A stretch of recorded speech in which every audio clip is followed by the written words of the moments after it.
자유, 평화, 번영의 인도태평양 지역을 만들겠다는 구상을 발표한 것인데요. 이번엔 현재 동행 취재하고 있는 취재기자 연결해서 윤 대통령 일정과 순방 의미 등을 좀 짚어보겠습니다. 조은지 기자. 네, 캄보디아 푸놈펜입니다.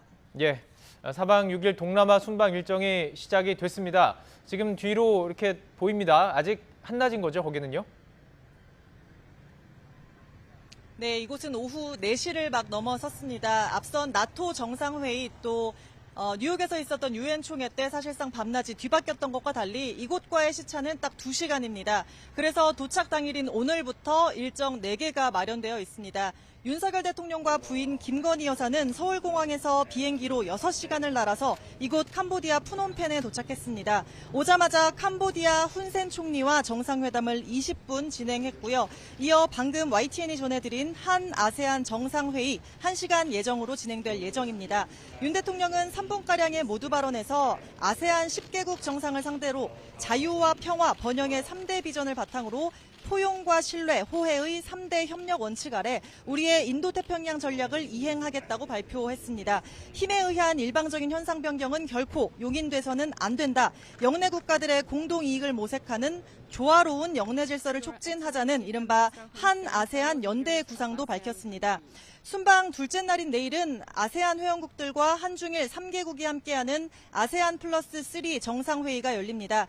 윤석열 대통령과 기시다 후미오 일본 총리 또 리커창 중국 총리가 함께하는데 한중일 정상이 한자리에 모이는 건 2019년 12월 이후 2년 10개월 만입니다.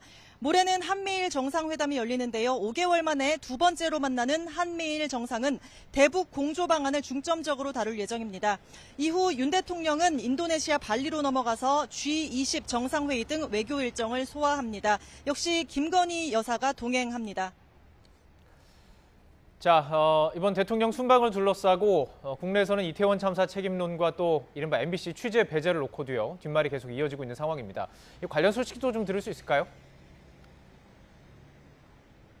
네, 오늘 아침 조선일보는 윤석열 대통령이 참모들에게 정무적인 책임도 따지겠다라고 말했다고 보도했거든요. 순방 이후 행정안전부 이상민 장관에 대한 경질을 시사한 거라는 해석이 나왔습니다. 그래서인지 오늘 서울공항 출국장 윤 대통령 배웅을 나온 이상민 장관과의 만남이 더 눈길을 끌었습니다. 차에서 내린 윤 대통령은 가장 먼저 이 장관과 악수하면서 어깨를 두 차례 툭툭 두드렸습니다. 김은혜 홍보수석은 서면 브리핑을 통해서 일부 언론에 보도된 정치적 책임은 철저한 진상 확인 뒤에 엄정하게 책임을 묻겠다는 원론적인 발언이다라고 선을 긋기도 했습니다. 한편 대통령실이 외교 관련 왜곡, 편파 보도 등을 이유로 전용기에 MBC 취재진의 탑승을 거부하면서 논란은 계속 이어지고 있는데요. MBC 취재진 4명은 전용기보다 하루 앞선 어젯밤 한국을 떠나 이곳에 저희보다 일찍 도착했고요. 현재 전용기를 타고 온 기자단과 함께 프레스센터에서 취재 활동을 하고 있습니다. 지금까지 캄보디아 푸놈펜에서 YTN 조은지입니다.